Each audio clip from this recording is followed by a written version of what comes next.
There are no subtractions and divisions in our mind. There is only addition and multiplication. I will just remove negative thoughts and I will have positive thoughts.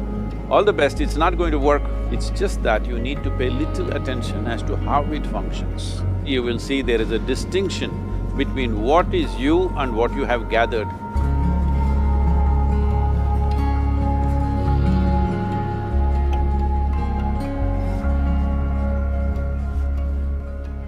Well, see the way the question is asked and also the way normally it's addressed is, people think there is something called as negative thought and positive thought. They want to remove the negative thoughts and have only positive thoughts. For such people, I would ask them to just experiment for 10-15 seconds. Let them forcefully remove one thought from their mind. For example, next 10 seconds, just don't think of a monkey. Try not to think of a monkey for next 10 seconds. You will see you will be full of monkeys. So what I'm saying is, this is the nature of your mind, because in this mind, all the three pedals are throttle. There is no brake, there is no clutch. Whatever you touch, it will only go faster. In this kind of mind, people have been taught from moral teachers and religious teachers, do not think about bad things. Well, since then it's been a full-time job.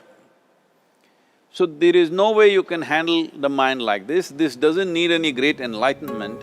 If you spend 2 minutes with your eyes closed, you will realize you cannot do anything forcefully with this mind. So, I want to remove negative thoughts.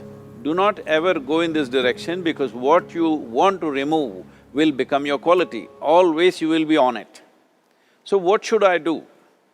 The thing is this, without understanding the fundamental mechanism of this mind, because our mind, human mind, is the most sophisticated computer on the planet.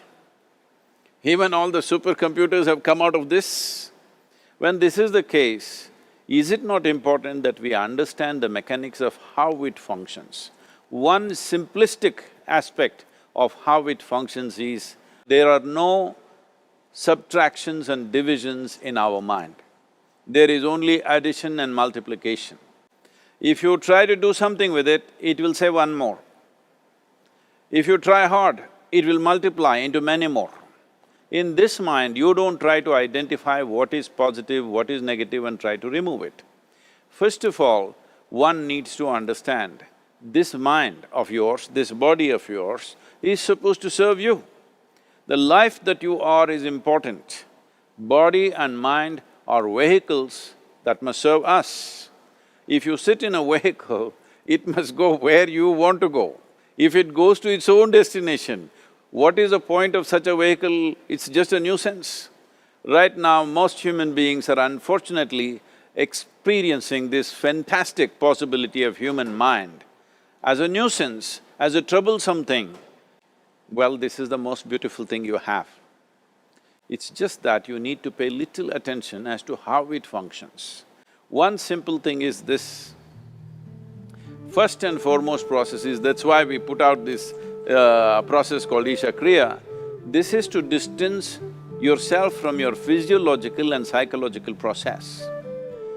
There is something called as you which exists. This is not a composite of all your thoughts and emotions and physiological processes.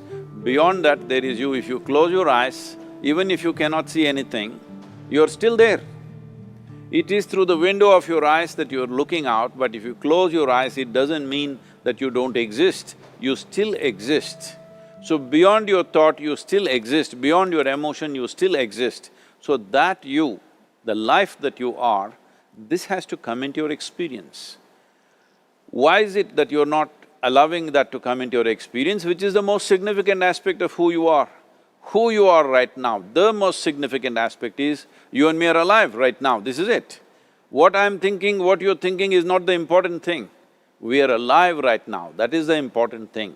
So, it is important that you focus on this fundamental sense of aliveness within you, and then you will see there is a natural distance between you and your thought process.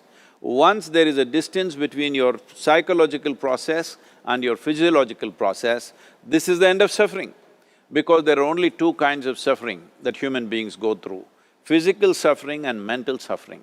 Once you create a little space between you and your mind, between you and your body, this is the end of suffering.